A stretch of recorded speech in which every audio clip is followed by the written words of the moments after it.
Hey everyone, what's going on? It's your boy Sonicsta, and today we're going to do something a little bit different on this channel. Today we're going to talk about Mr. Video Game himself, Mario. Now there's no particular reason I really wanted to go into this topic other than the fact that I really like Mario, and I feel like most of you guys who like Sonic kind of like Mario as well. It kind of, I don't know, it just kind of seems to go hand in hand. I mean, obviously there are some Sonic fans who don't like Mario and vice versa, so there are some exceptions, but still, why not? Let's talk about Mario. In one of my previous videos, I said Sonic the Hedgehog has the potential to be one of the most iconic characters of all time, and that includes everything, not just video games. After saying that, I began to wonder, who are some of the most iconic characters of all time? You've got Spider-Man, Iron Man, Mickey Mouse, Batman, hey, even Sonic falls in that category. But one I kept relentlessly coming back to is Mario. He may not be 100% the most iconic character of all time, but you can make a really good argument for him. Mario has put himself in so many different games and so many different things that it's really hard to say that he's not the most iconic character. Nintendo really built a household name for Mario using all sorts of different kinds of media, and I began to wonder, how did they do it? How did Mario get where he is? How is Mario so iconic? If you're looking for that kind of answer, join me on this journey as I discuss with you how Mario became so iconic.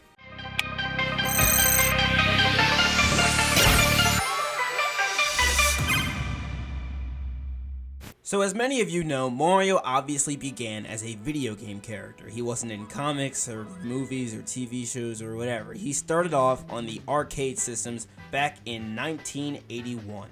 I know some of you out there are going to fact check this, but no, he actually did begin in 1981 and not 1985.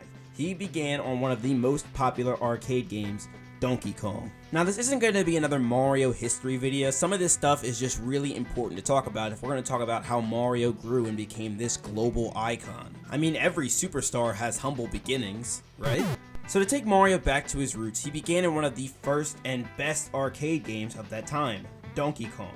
And it was actually one of the first platforming games, and also one of the first games to have some type of narrative. Most games during that time had you just, beat the game, you win, shoot a couple things, and that's about it.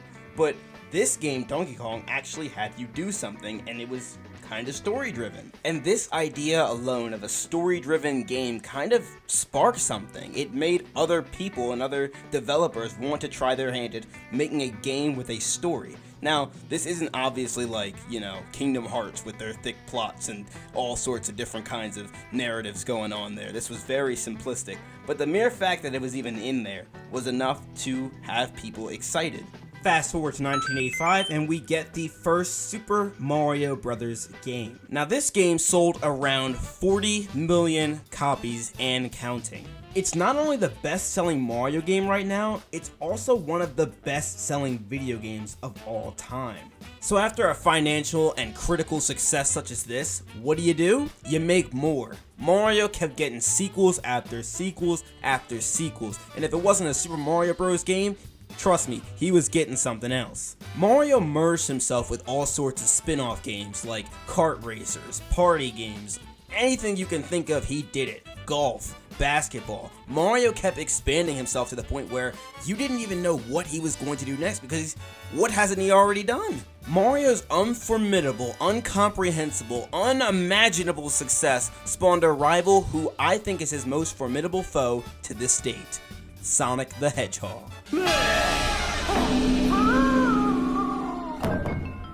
Oops. During that time, it was Mario vs. Sonic, Sega vs. Nintendo. It was always a competition to see who'd win what out. The two competitors kept throwing shots at each other through commercials and even in their own games. This time period was dubbed the Console Wars, and we already know who won that. Let's just move on. Anyway, it's really important to note that Mario essentially was the reason why Sonic was created in the first place. Sega wanted a mascot that can easily compete against Mario, and honestly, that was a huge success. Even though they lost the Console Wars, you gotta take your hat off to them because nobody else during that time was able to do what they did. Immense respect to Sonic the Hedgehog. Everybody give Sonic a round of applause. Go, go, Sonic! Go, go, Sonic! Go, go, Sonic! Go, go! Moving on, another big momentous step for Mario was moving to 3D on the Nintendo 64. Super Mario 64 was released. While this was a great success for the Super Mario franchise, it did not stop there. It was also one of the most influential video games of all time. Tetsu Nomura, a leading designer at Square Enix, even stated in 2016 that Super Mario 64 was the impetus for the creation of the Kingdom Hearts series. Basically saying that Super Mario 64 influenced Kingdom Hearts. Wow, it's crazy because Kingdom Hearts is fairly new compared to Super Mario 64. But even still, that continues to show Mario's impact. He can release a game like Super Mario 64 ages ago and it still has some effect this day. But I assure you it did not stop there. Mario Galaxy, Mario Sunshine, all sorts of other Mario games released right afterwards that would continue the momentum of Mario 3D games. I'm not the biggest Sunshine fan, but hey, it did pretty well on the ratings, so I guess that's all that matters, right?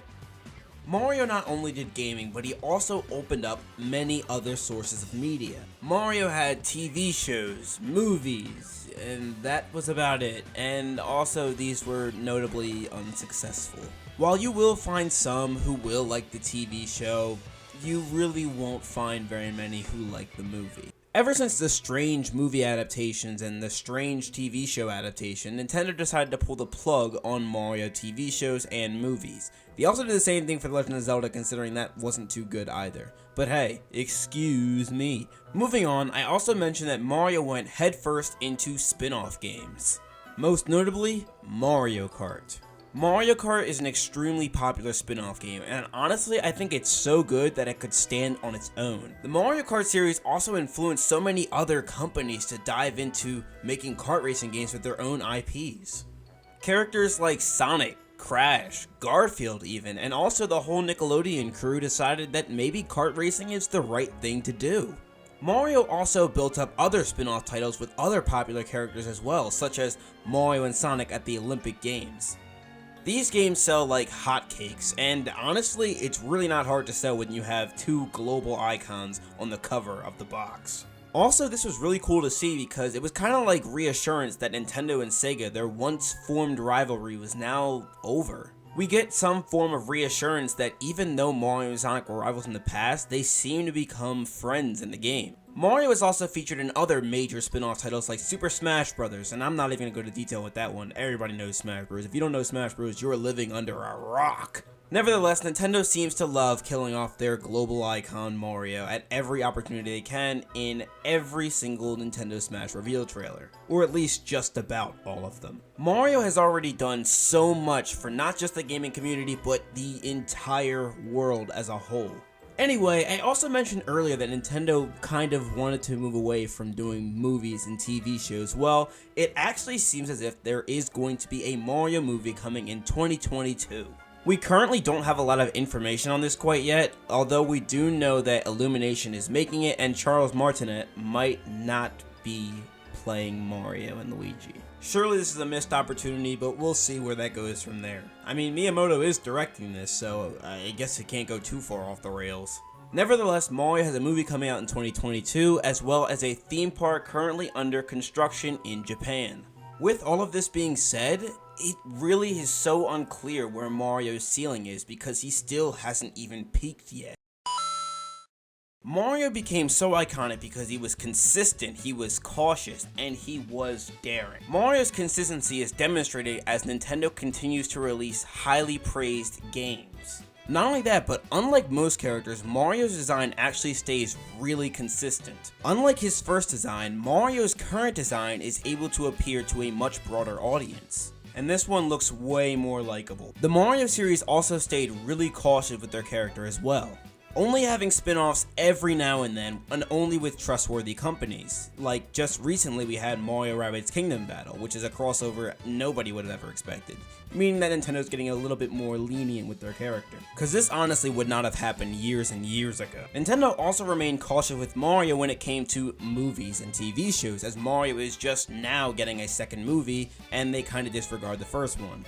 It's also all for good reason too. And lastly, the Mario series is a daring franchise. Nintendo is never afraid to add a new gimmick to the Mario series to put a different spin on everything. Also, with Mario being daring, he had the ability to compete against Sonic in the console wars. Mario's impact alone spawned many different games as well as many different ideas. But anyway, that is how I believe Mario became so iconic. How do you guys think Mario got so iconic? What do you guys think about Mario? You guys like him? You guys hate him? What are your thoughts? Let me know down in the comment section below. Also, let me know in the comment section down below if you want more of these type of videos or just more Mario videos in general. Oh, and also if you're new here, please remember to like and subscribe. And with that being said, this is your boy Sonicsta signing out. Thanks again so much for watching.